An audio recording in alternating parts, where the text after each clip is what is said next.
Humans are the most dangerous species in the known galaxy. That's what they taught us at the Academy. Every textbook, every lecture, every simulation, all designed to instill one simple truth. Stay away from Earth. My name is Zephix, diplomatic envoy of the Andromeda Coalition, graduate of the Galactic Academy with honors in xenobiology and cultural assimilation, and currently sweating through all four of my armpits as I prepare to meet with the very monsters I've spent my entire career avoiding. Funny how the universe works, isn't it? Let me back up a bit. For 12,000 cycles, the Andromeda Coalition has maintained peace across 27 galaxies. We have negotiated treaties between plasma-based life forms and crystalline entities. We have prevented wars between hive minds and singular consciousness species. We have even managed to keep the Vorgoths and Celestials from annihilating each other, and those guys have been at it since before photons decided which way they wanted to travel. But humans? Humans were our boogeyman. The species so volatile, so unpredictable, that we cordoned off their entire solar system and labeled it with the galactic equivalent of here be dragons. And now, we need them. Not just it would be nice to have them on our side, need them. More like the fabric of reality is unraveling, and somehow these chaotic primates might be our last hope. Need them. So here I am, standing on the observation deck of our cloaked diplomatic vessel, hovering above a blue-green marble that's simultaneously beautiful and terrifying. My mission: convince the humans to save everyone, including us, the very beings who have been avoiding them like a supernova. Commander Trill, my second-in-command, and the only other being on this ship with clearance to know our true mission, floats beside me. Her bioluminescent appendages pulse with anxiety. You really think this is going to work? She asks, her translator approximating something between disbelief and constipation. That I adjust my appearance modifier, making sure my humanoid form looks convincing enough. The last thing I need is to trigger their famous fight or flight response by showing up with my natural 16 eyes and prehensile tongue fingers. It has to. I say with more confidence than I feel. The Void Eaters will reach the quantum nexus in less than one stellar revolution. If they sever the connection, I know. Trill waves a tendril dismissively. Everything goes poof. The question is, why humans? The Grand Council has avoided contact for millennia. What changed? I hesitate. The full truth is classified at levels even Trill doesn't have access to. But she deserves something. The Archivist found something. Records from before the Cataclysm. Apparently, humans have encountered the Void Eaters before. Trill's luminescence dims to nearly nothing, the equivalent of a jaw drop in her species. Impossible. The Void Eaters are ancient. Humans are what? Barely out of their primordial soup. That's what makes it interesting. According to the records, the humans didn't just encounter the Void Eaters. They drove them back. The ship's AI interrupts before Trill can respond. Approaching optimal contact point. Atmospheric entry in T-minus 10 minutes. I take a deep breath through my temporarily human-looking nostrils. Time to make history, or end it. Our first contact protocols were meticulously designed over centuries. We would reveal ourselves to all major governments simultaneously.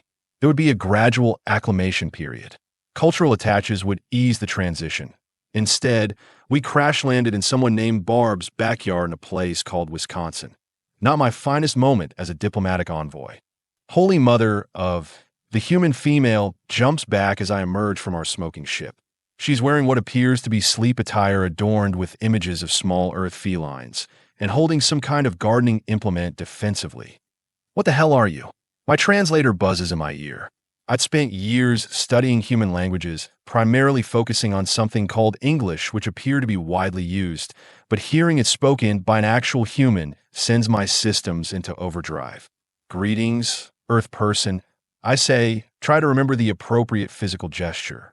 I extend my hand awkwardly. I come in peace. Barb looks at my hand, then at the ship that's currently flattening her. The translator suggests the word gazebo and then back to me. You are an alien. Technically, yes.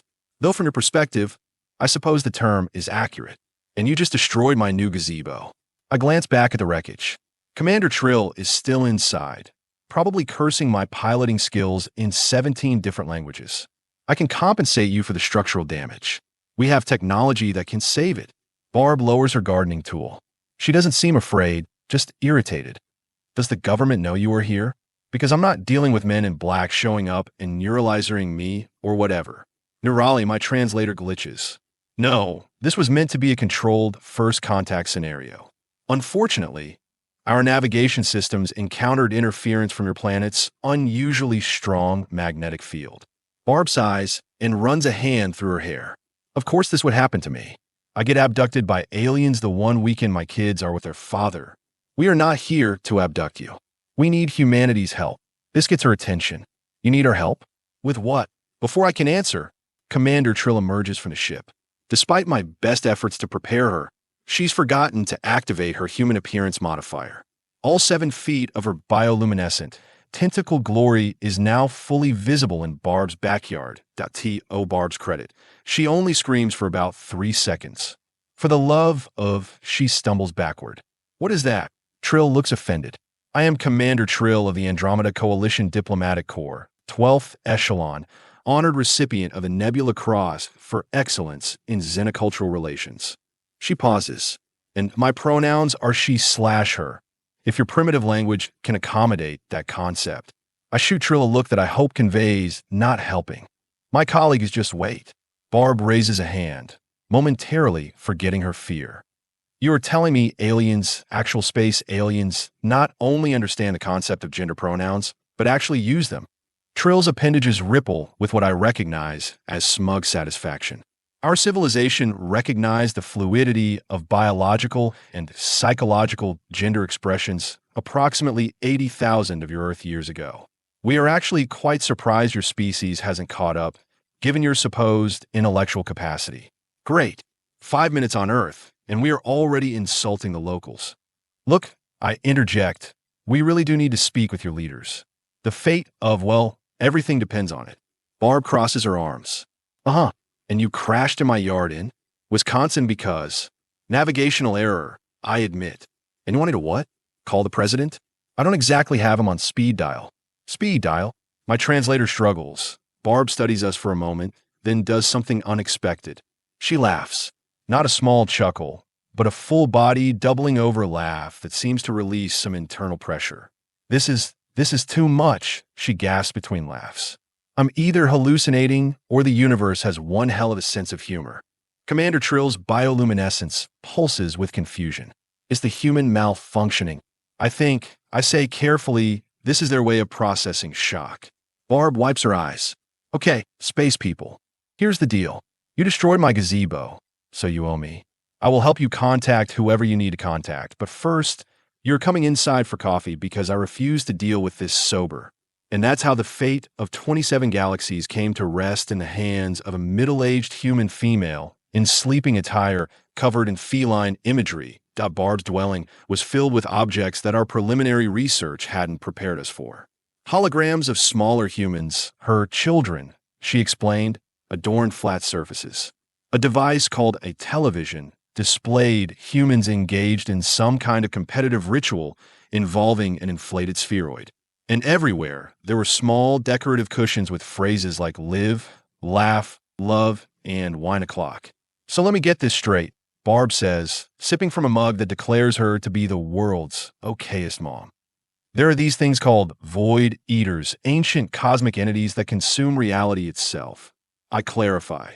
Right? Space monsters. And they're heading for something called a quantum nexus, the interdimensional connection point that sustains the multiverse, Trill adds. And if they reach it, everything everywhere goes kaput. I nod. That's simplistic but accurate. And you need humans because we supposedly fought these things before. According to our most ancient records, yes. Barb sets down her coffee. But you have no idea when or how we did this. Or why nobody on Earth seems to remember fighting cosmic horror monsters.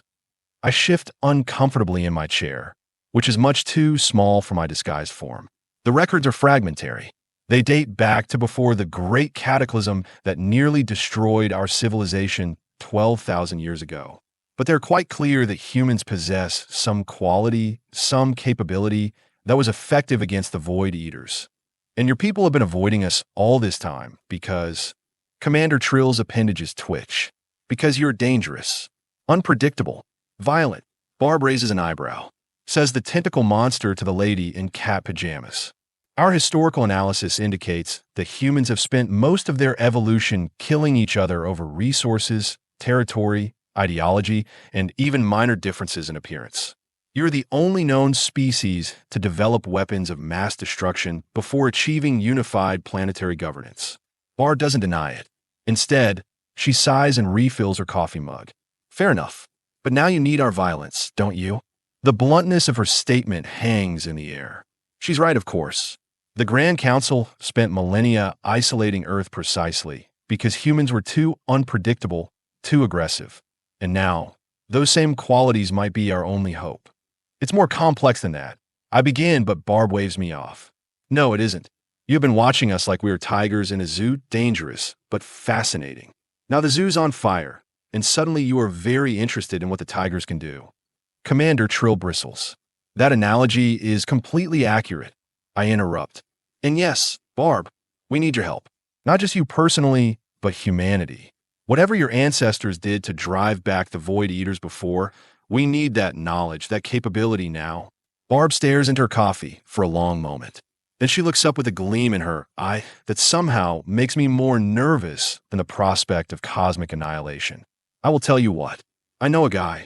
The guy turned out to be Professor Dmitry Kovalchuk, an astrophysicist at the University of Wisconsin who, according to Barb, got kicked out of NASA for talking too much about interdimensional theory. Apparently, he was also Barb's ex-husband's second cousin, which she assured us gave her enough dirt on him to ensure cooperation. Human social networks are fascinatingly Byzantine that we arrive at his laboratory using a ground transportation device called a minivan, which Barb operates with alarming casualness given its speed and mass. Commander Trill, squished into the back seat with her appearance modifier finally functioning, looks positively ill by the time we arrive. Fair warning, Barb says as we approach a nondescript building on the edge of campus. Dimitri's a bit intense. As if on cue, the door bursts open and a wild-haired human male emerges, waving what appears to be a handheld sensor device. Barbara, your tech said it was urgent, but these readings, he stops abruptly, his device pointed directly at me and Trill. The device emits a high-pitched whine. Holy, you weren't kidding. Dimitri, meet my new friends. They're from space, and they have got a problem I think you might be interested in. Professor Kovalchuk circles us slowly, his device still beeping. Incredible. The quantum signatures are like nothing I have ever. Are you actually using probability manipulation for cellular cohesion? The implications for entropy resistance alone are Dimitri, Barb interrupts. The world-ending crisis first, science fanboying second. Right. He reluctantly lowers his device. Come inside, quickly, before someone sees you. The laboratory is a chaotic sprawl of equipment, some of which I recognize as primitive attempts at quantum field manipulation. Holographic projections fill the air, displaying mathematical equations and three-dimensional models of space-time distortions. You have been studying the void, I blurt out, recognizing the patterns in his data. Professor Kovalchuk freezes. You know about the void? We call them the Void Eaters. Ancient entities that consume reality itself, he finishes, eyes wide. I have been tracking anomalies for years. Regions of space where the fundamental constants just disappear, where physics breaks down completely. He gestures wildly at his displays. Everyone thought I was crazy. Commander Trill steps forward. Professor, our records indicate that humans have encountered these entities before, that you somehow repelled them. That's impossible. Professor collapses into a chair. If we had that kind of technology, I'd know about it. Not necessarily technology. I clarify. Our records aren't specific. It could be biological, psychological, even spiritual equality inherent to humans that the Void Eaters find repellent. Barb snorts. So what you were saying is that humans are cosmic insect repellent. In crude terms, possibly. Professor Kovalchuk is already typing frantically on a primitive data interface. If there's a historical record, it would be deeply buried. Mythological, perhaps, or encoded in cultural memory as something else. A great flood, a war of gods. He stops, staring at his screen. Oh my, what is it? I move closer. I have been collecting myths and legends that might represent encounters with what I call void phenomena. Most are just metaphorical descriptions of natural disasters, but there's one pattern that keeps emerging across unconnected cultures. He swivels the screen toward us.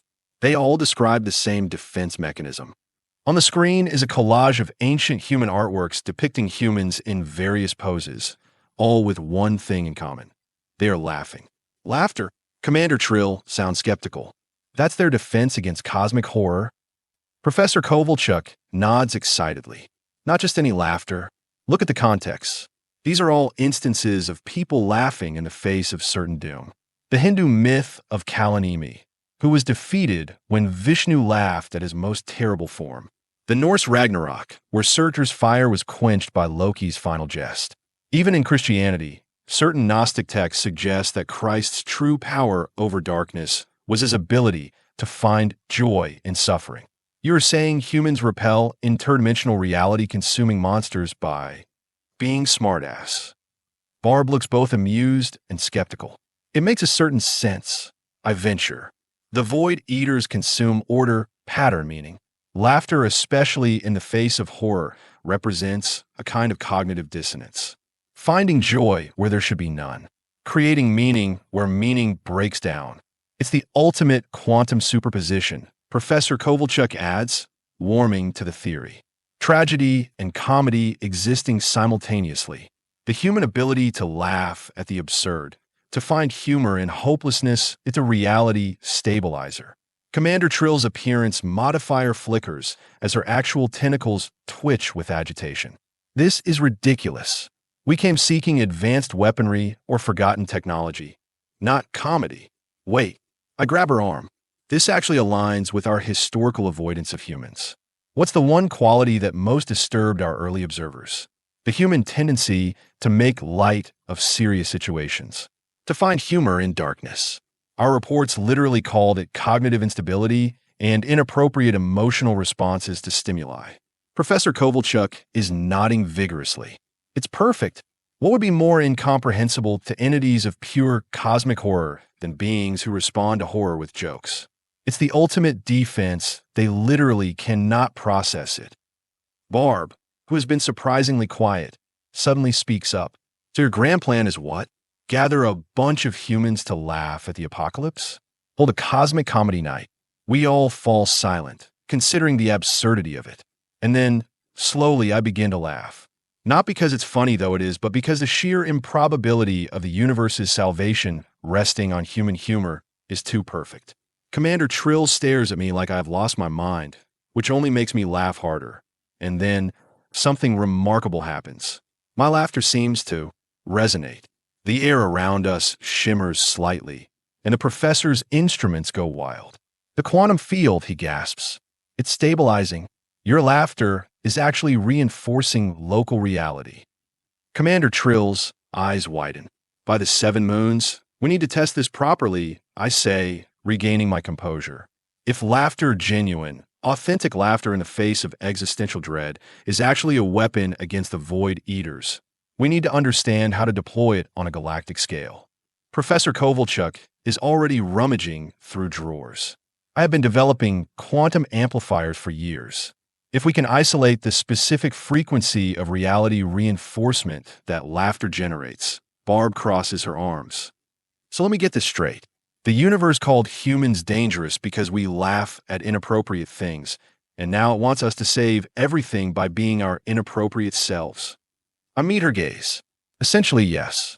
She shakes her head, then chuckles, which sends another shimmer through the air. Well, that's just perfect, isn't it?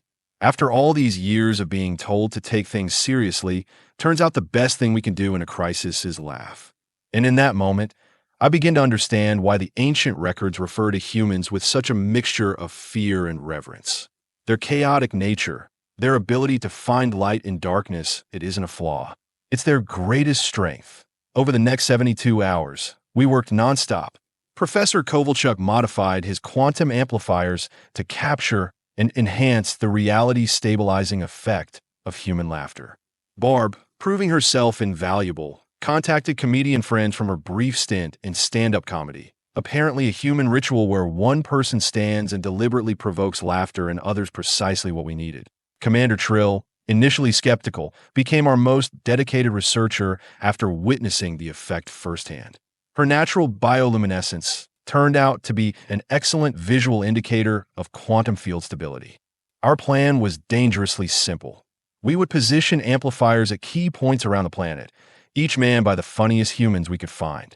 When the Void Eaters approached the quantum nexus, we would activate the amplifiers simultaneously, creating a wave of laughter-induced reality reinforcement that would theoretically drive them back. There's just one problem, Professor Kovalchuk says during our final briefing. We have set up command in his laboratory, which now resembles a cross between a human military operation and an avant-garde theater. The amplifiers need a catalyst, a concentrated source of the perfect kind of laughter to initiate the cascade. Perfect kind, I ask. Not just any laughter will do. We need genuine, spontaneous laughter in the direct face of cosmic horror. Laughter that acknowledges the absurdity of existence itself. He grimaces. Essentially, someone needs to look directly at the Void Eaters and find them funny. Commander Trill's modifier flickers again. That's suicide. No being can gaze directly at the void without being consumed by it. Barb, who has been coordinating with comedy clubs across the globe, telling them it's for a flash mob performance art piece about climate change, looks up from her communication device. What exactly do these void thingies look like? They don't look like anything in conventional terms, I explain. They are the absence of meaning, the collapse of pattern. To perceive them directly is to experience your own reality unraveling. So they're like the ultimate bad trip, Barb muses. The cosmic equivalent of existential dread. That's surprisingly accurate. She sets down her device. I know just the guy. The guy. Turns out to be a human named Jasper Quinn, a philosopher-comedian who, according to Barb, stared into the abyss so long the abyss got uncomfortable and left. His performance venue is a small, dimly lit room that humans call a basement club, filled with approximately 40 humans in various states of inebriation. Jasper himself is a lanky human with eyes that seem simultaneously tired and hyper-alert. He's halfway through what he calls his set when we arrive. And that's when I realized he's saying that my existential crisis was having its own existential crisis. It's crises all the way down, folks. A ripple of laughter moves through the crowd. Consciousness is just the universe's way of disappointing itself at a higher resolution.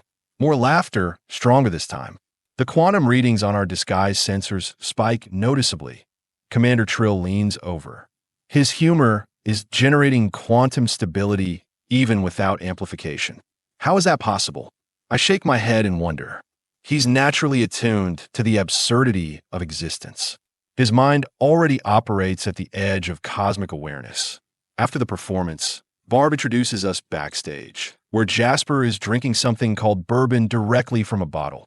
So, he says after Barb's surprisingly straightforward explanation, aliens need me to look at cosmic horror monsters and laugh at them to save the universe.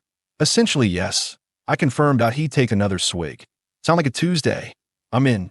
I blink, surprised by his immediate acceptance. Don't you want proof? Or to know the risks? Jasper shrugs. Reality has always seemed pretty tenuous to me anyway. Might as well find out if I'm right. He gestures with the bottle. Besides, the concept that the universe might be saved by a mediocre comedian with clinical depression is exactly the kind of cosmic joke I can appreciate. And just like that, we had our catalyst. The Void Eaters arrived precisely when our calculations predicted 3 Earth days later, manifesting first as distortions in the sky that human news outlets attribute to unusual aurora activity. By the time they reach the upper atmosphere, even the most skeptical humans can see that something is very wrong, that we position Jasper at the primary amplifier station. Located at what Professor Kovalchuk assures us is a point of maximum quantum resonance, the roof of a bowling alley in Madison, Wisconsin. Our ship hovers nearby, cloaked but ready to extract him if necessary. Remember, I tell him through the communication device we have provided, when the void manifests fully, don't look away. Find the humor in it, the cosmic absurdity. Yeah. His voice crackles through the speaker. Laugh in the face of doom. Got it. Commander Trill monitors the global network of amplifiers from our ship. All stations report ready. Secondary comedians in position worldwide.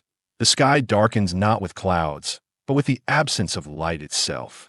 Reality begins to warp visibly, buildings and trees stretching and contracting as fundamental constants become unstable. In the distance, I can hear human screams. Void Eaters at full manifestation in T-minus 30 seconds. Commander Trill announces, her voice steady despite the fear I know she feels that on the view screen. I can see Jasper standing alone on the rooftop, looking up at the disintegrating sky. He seems impossibly small against the cosmic horror unfolding above him. 10 seconds. The air itself seems to tear open, revealing what can only be described as anti-reality, a churning, non-existent thing that hurts to perceive. The Void Eaters have arrived. Jasper now. I shout into the communicator. For one terrible moment, there's silence. The quantum readings plummet.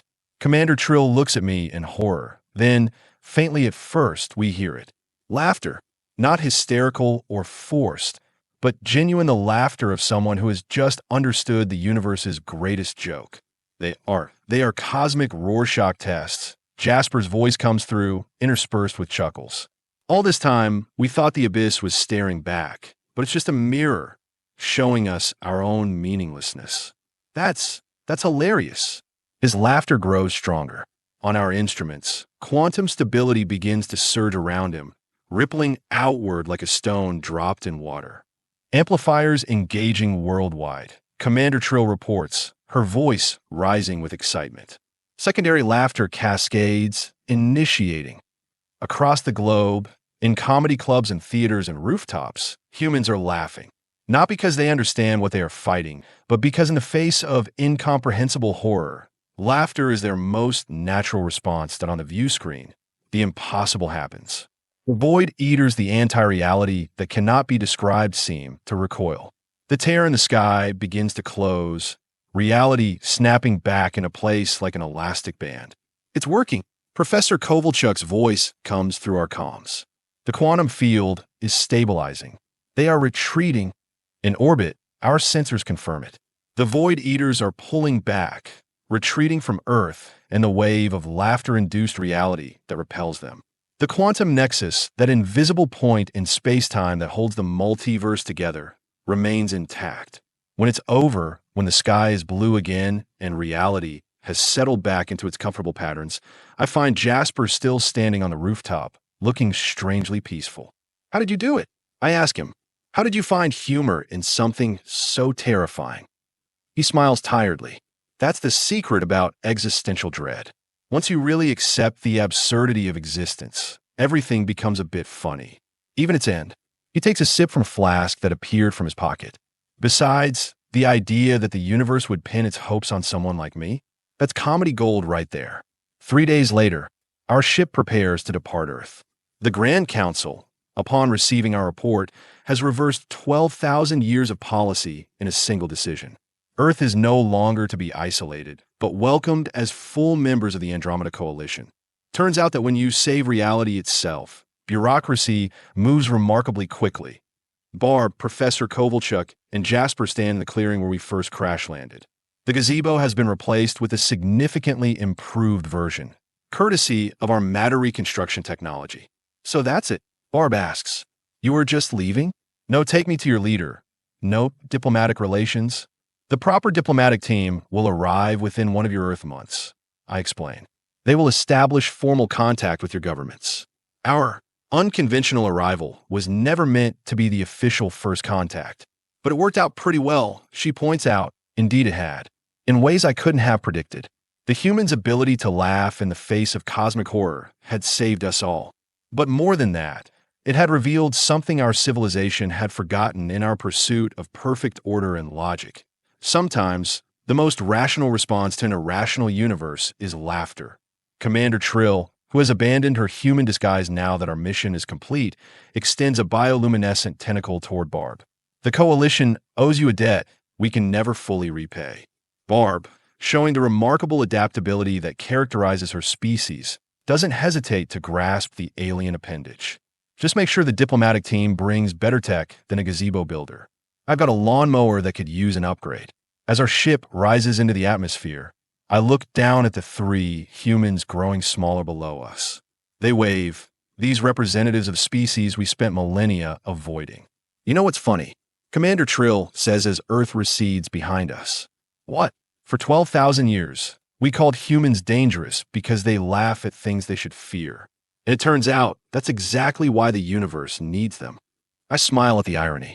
Perhaps that's the greatest cosmic joke of all. And as our ship accelerates toward the stars, I do something very human. I laugh.